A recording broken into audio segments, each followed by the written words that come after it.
How many people of you think that you actually have really good alignment with your marketing teams? That's what, about a third? About a third. Does that mean, is it okay for me to infer that that means that 2/3 of you think you don't have the best alignment? Let me see if you actually don't think you have the best alignment. Okay, so that's about a 1/3, 2/3. So I'm going to pick on you since you're the closest one.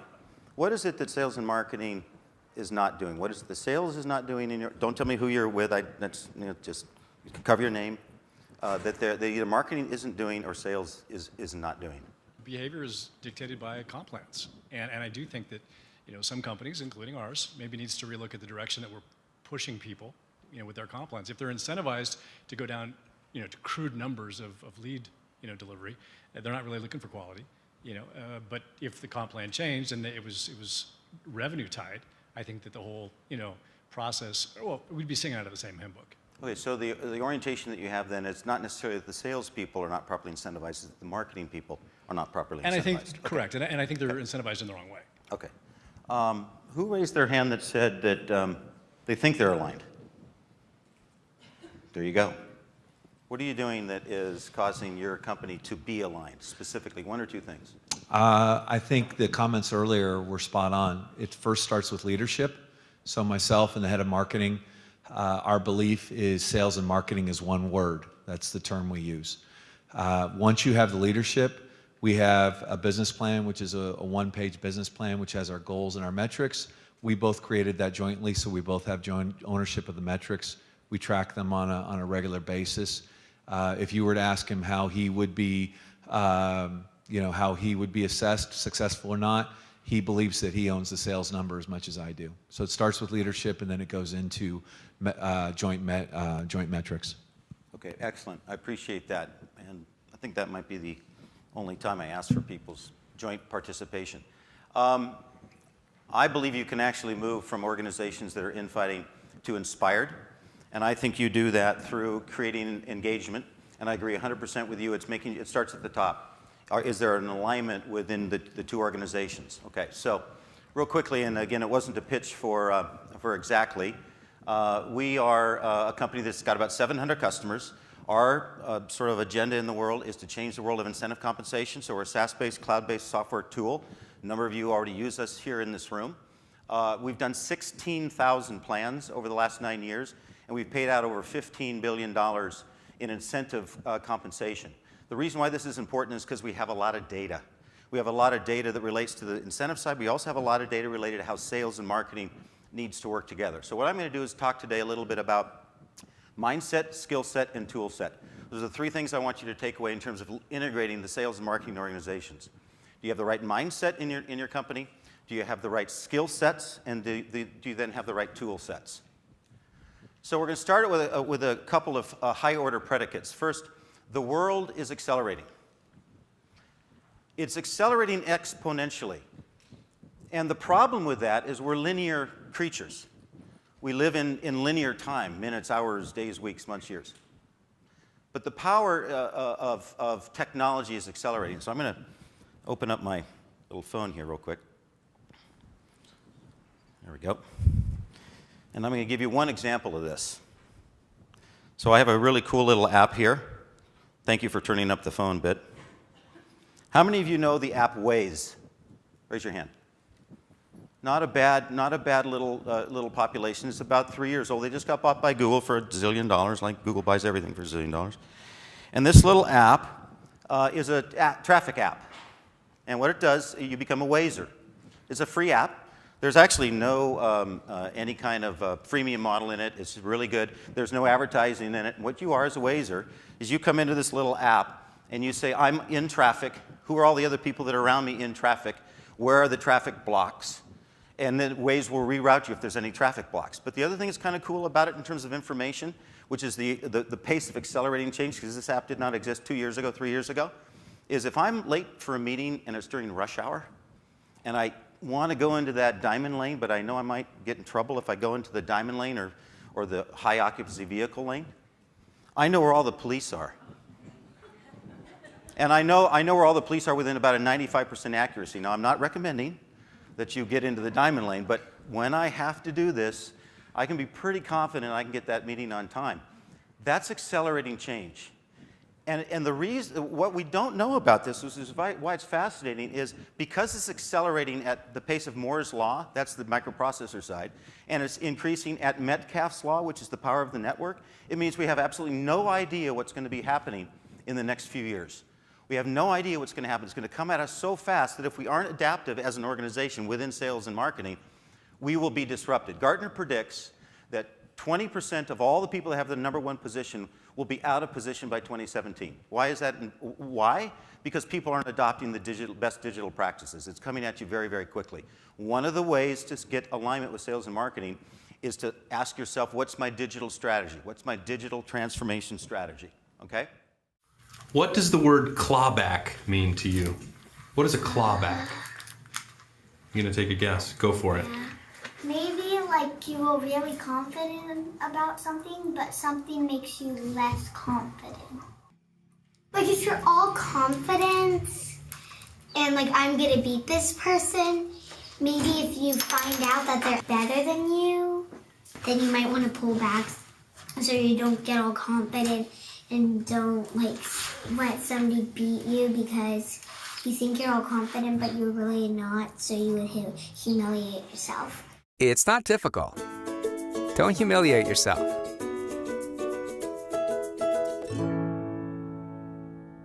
We do these at our sales kickoff events, and we've actually found that we're starting to use them a little bit as marketing tools. So we talk about disruption, and the marketing organizations now, they can humiliate themselves quite demonstrably if they don't understand these main 4 forces that are causing this disruption. These main forces, Gartner calls them the nexus of forces, but they're invaluable to how you want to think about your digital transformation strategies. Everybody knows the cloud. I'm not going to talk about the cloud so much. Mobile devices. Now I'm watching around the room, and I've been watching all morning. Everybody here, they think they're multitasking. You're actually not multitasking, you're fast tasking. If you're actually on your mobile device, as a number of you are right now, you're actually paying attention to the mobile device and you're not paying attention to me. That's not a bad thing. It's just the world that we live in. It's also very social. And then the other aspect that really ties this together from a sales and marketing point of view is the big data side. Big data is a big word. Nobody really knows what it means. To us, what it means is creating an insight that is important relative to either something that the marketing person is doing or something that the salesperson is doing. And we're going to get into that when we actually get into the tool sets a little bit. I guess you need some lights on me because you can't see me very well. So these are the 4 components that are causing the disruption. Okay? An example of this is a social app, but it is also a mobile app. The idea historically for what we did in terms of the sales organization, what did you do when you got your commission check? You usually got your commission check, what, a month after the end of the quarter? Does that change behavior in any way? It does not. It doesn't change behavior in any way. And so what we've done in our company, we said, let's accelerate this way forward in the process. And the way that we do that is with this little teeny app, and it works in HTML5. It works natively on the iOS. It also works inside of the Salesforce environment.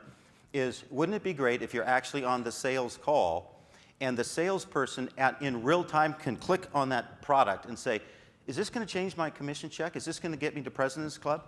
That's real-time data. And we use this in marketing as we do as well. The next thing is structure. And this is an important element because it changes the way in which we look at the traditional marketing sales organization. This is the traditional model. The traditional model is the customer, the consumer, the prospect, they're about 20% of the way into the sales cycle learning some information. And then what would they do? They'd seek out the company and try to get information about what the company was. Marketing's job was to find that lead.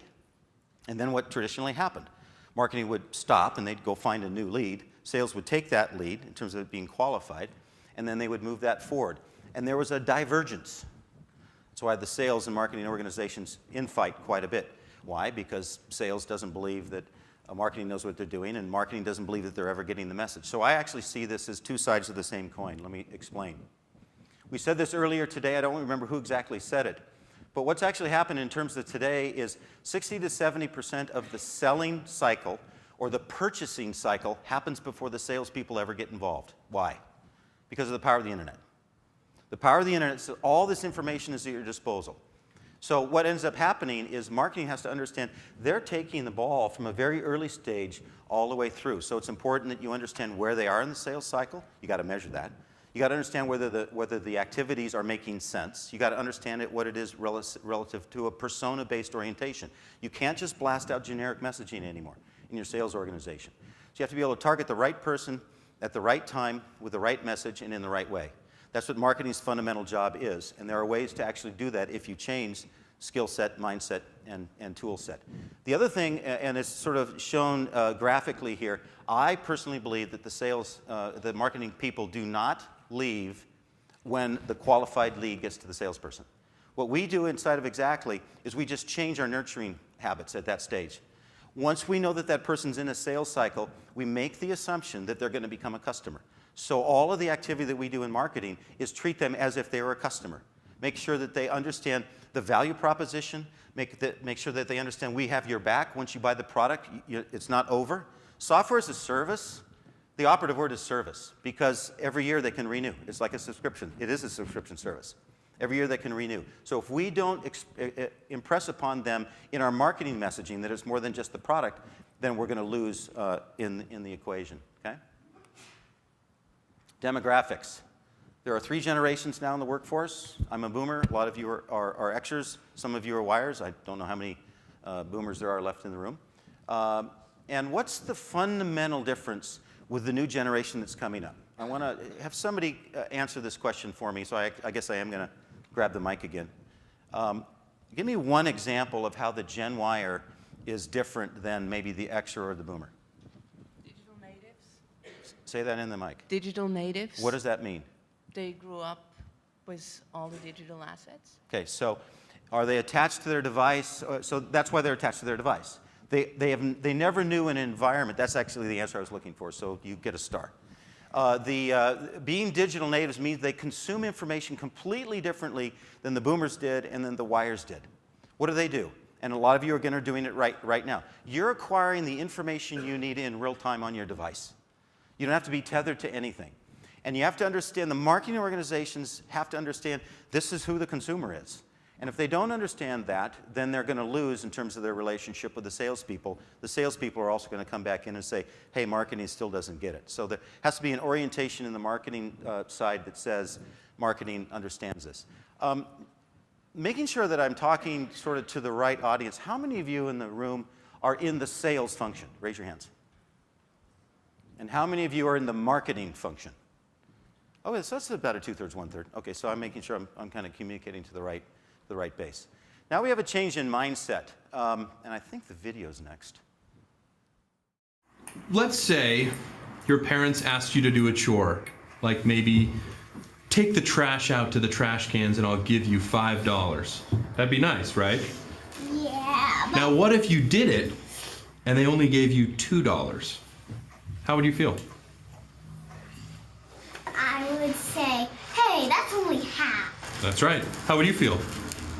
Well, I would feel sad inside, but I would also be polite. How would you tell them, I believe you've paid me incorrectly? What would you say? I would say, thank you. That's a very, very nice answer. Yes, how would I you? would say, thank you, but that is not the right payment. So give me the right payment or else. That's like sassy mode. Sassy mode indeed. It's not difficult. No one likes sassy mode.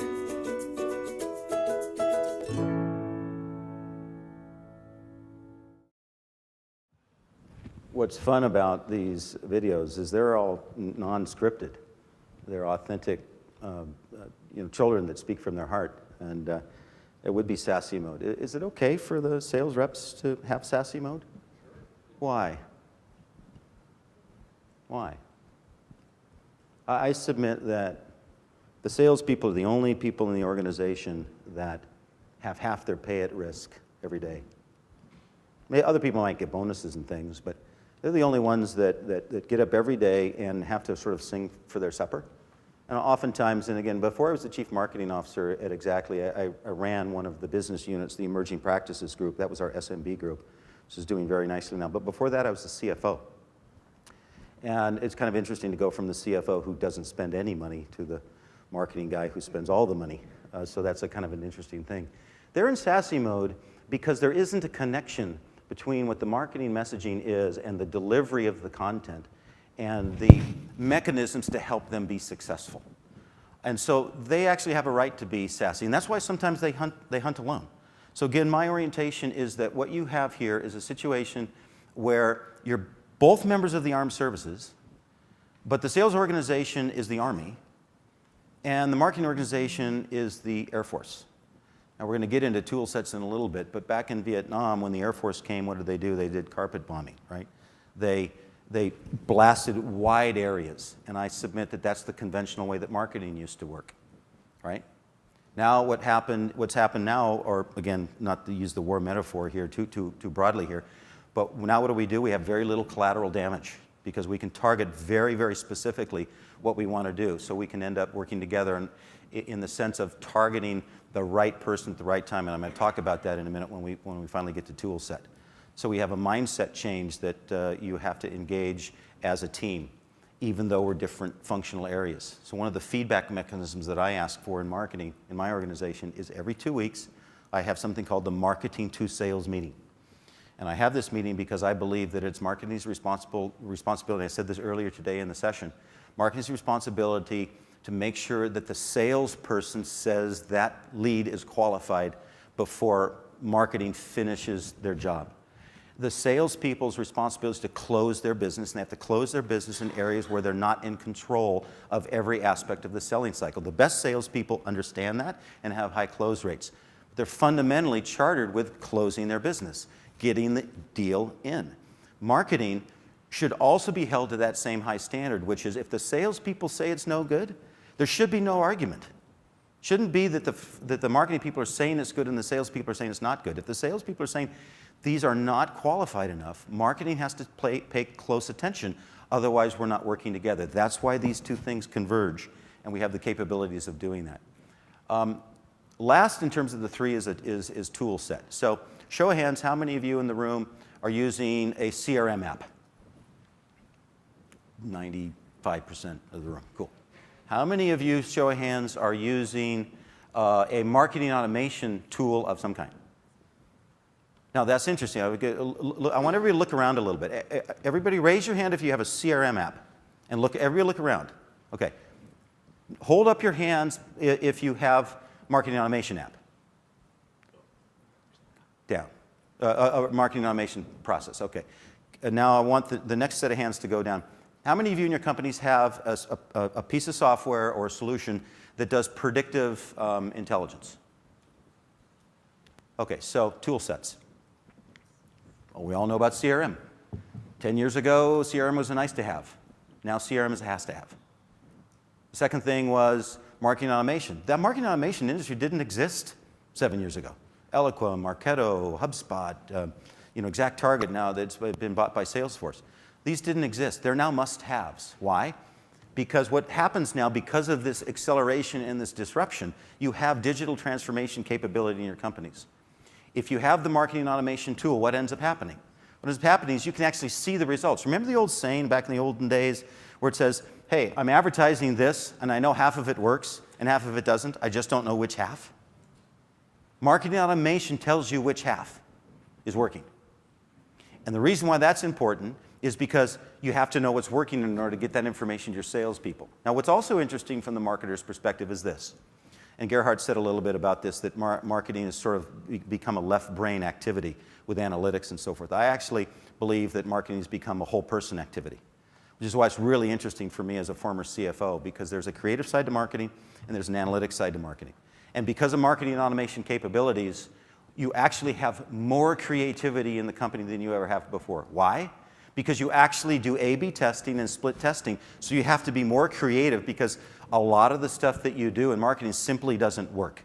And you didn't know that before. Every 6 weeks, we analyze the campaigns that we have been running. Every 6 weeks, we call out the bottom 2 or 3, irrespective of how well they are doing. We then readjust and put 2 or 3 or 4 new campaigns in the system every 6 weeks, over and over and over. When I started in the marketing role in my company about 1 year and 3 months ago, Our open rates on our nurture campaigns were running 2.5% to 3%, and our click-through rates, which means they're engaged with the message, was in the 2 to 3% range. A year later, not because we're smart, but because we go through this process of rigor and are creative at the same time, our open rates are in the teens, and our click-through rates are in the teens, which means we are getting the right message out at the right time. So I want to go now, that's the marketing automation. I want to go to predictive intelligence really quickly. So again, not to embarrass anybody, but there's a lot of you right now as I'm walking away are on your PDAs, you're on your phones, right? You're not paying attention to me. So that's okay. It's the way we work with in the world today. So if I'm up here messaging this message about alignment of sales and marketing, but a lot of you are working on your devices and aren't paying attention, is my message getting out to the whole audience? Okay. Is it relevant that my message gets out to the whole audience? Yes or no? Maybe not. Why not? Who said maybe not? Maybe they're picking up what they need from what they are around. That's exactly right. It's 100%. You don't need to hear my message. But there might be 5 or 6 of you in this room that really want to understand, God, how do I really do this? So if I were going to make this argument, what predictive intelligence can do is do the following, which is, and I'm not going to pick on anybody to talk, who was just on their phone doing some work? Don't be embarrassed about it, but who was just on their phone? Just raise your hand. I'm not going to embarrass you. Okay, so here, he's a brave soul. Okay, so you're on your phone because I'm really boring, right? Okay. Wouldn't it be better if I knew that you were interested in my stuff in real time, and so I could then target you because you're actually interested? Would that be intrusive to you? If you were interested in my incentive compensation solution or whatever it happens to be, is that intrusive if you're actually engaged by looking at trying to create that solution? If it's timed correctly. So here's my argument. If you were on your phone doing something, let's say it was relevant to me, and the rest of the organization wasn't, wouldn't it be really intrusive and abusive and not very nice if I'm messaging all of you? How many of you every single day delete from your inbox inbound marketing emails? Show of hands, how many? Why do you delete those? What was that? They're not relevant necessarily. I need everybody to hear that. They're not relevant. They're not. Why aren't they relevant? I mean, timing's a huge part of it. If Okay. I'm working on something else that's an urgent deliverable, then Timing's not relevant. So Yeah. would it not be better for marketing to be able to know, because you can do this now, to know that you're interested in my solution in that real time and you're interested in my solution at that real time. And for the rest of you, that you don't ever hear about me. I never send anything to you because there's no reason to. So our lead flow at Exactly is about 1/3 what it was a year ago. Down 1/3, our lead flow. And what I mean by lead flow is net new names into our system that we go and try to attack. Because the model before was I got to attack all of you. And I flipped the model and I said what we need to be able to do is come in and I need to target you and I need to target you. So our lead flow is down by about 2/3. We don't buy lists anymore. We aim at the people that are important. But our opportunities and our qualified lead flow rate is up over 200%. What does that mean? It means my cost of acquisition has just plummeted. It means my magic ratio has just gotten to be really great. How do you do that? You do it with a model that's predictive in nature. It's actually a very lovely lady in the room today, Amanda. She's sitting over here. She's going to speak at 3 o'clock in the afternoon. We use her software. It's called 6 Sense. And it shows firmographically or from a DNA point of view which companies should be interested in what you're selling. And it shows behaviorally, and this is really intriguing how it works in terms of predictive scoring. I know, for example, that you might be on your device searching for something that is a keyword I'm interested in. It's a little bit like, a lot of you are on Twitter. How many have heard of Tweet Beep? Not familiar with Tweet Beep? It is an ability to go in and say, I want to know inside of Twitter anybody that is tweeting on this keyword.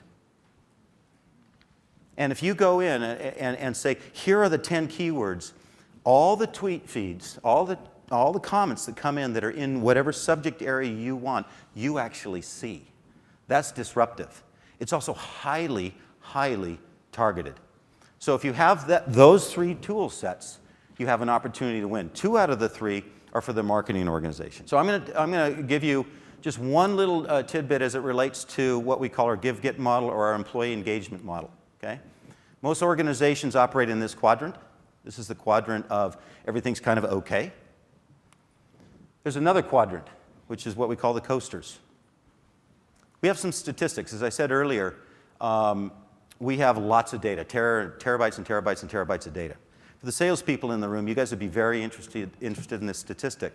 And the lady that went before me, apologize, I did not catch her name when you came in.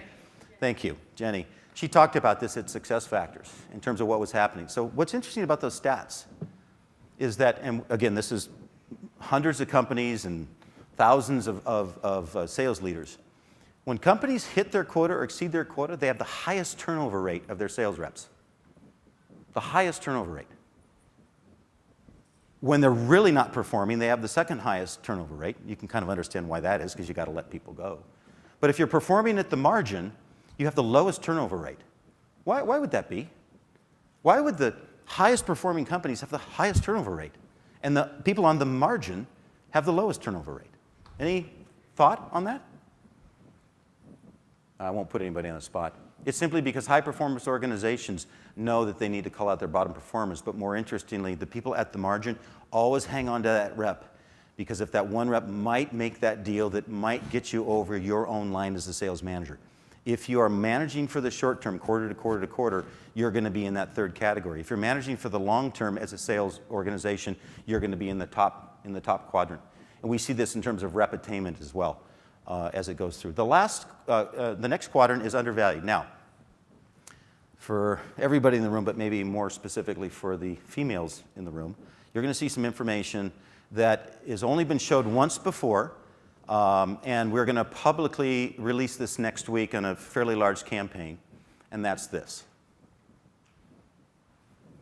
Everybody's heard that women tend not to get paid as much as men. We've known that, kind of generally speaking, for a long, long time. Does it surprise people in the room that women outperform men? Would it surprise you to know that the women that have a longer tenure than men? Our data says that they have a longer tenure than men. Women also, by the way, the women managers, let me ask a question. Women managers, do you think they have a more equal mix of men and women on their teams? Or do you think that men have a more equal mix of men and women on their teams? What's that? I think women probably have more of a skew mix. More of a skew, meaning more women or more men? Men or one. But thank you for playing. It's actually the opposite. Men have a 75-25 ratio, 75 men, 25 women. Women have about a 50-50 ratio. Again, statistically relevant sample set because there are thousands of people, managers in our data set across the 700 companies. And last, how do you move to engagement? This was an amazing statistic. Engagement is you don't get to inspirational performance. You don't get the inspired sales and marketing organization unless you get engagement, and you don't get that unless you're aligned. So the statistic here is really interesting. We took all of our data, and we correlated it to Glassdoor. Not every company in our data set had a Glassdoor rating, but we correlated it. We correlated it to rep performance and rep tenure, and the correlation was astoundingly high. So my message here to you on this particular metric is look at your Glassdoor rating, and if that Glassdoor rating is not in the 4 or 5 range, it really is an indicator of the effectiveness of the organization. And it's critical to know how those things come together. And I think that was it. So again, I hope that this was insightful from the perspective of changing the mindsets, doing the integration, understanding what skill sets needed to be in terms of your team, and especially understanding what tool sets an organization needs in order to bring the organizations together. Thank you very much.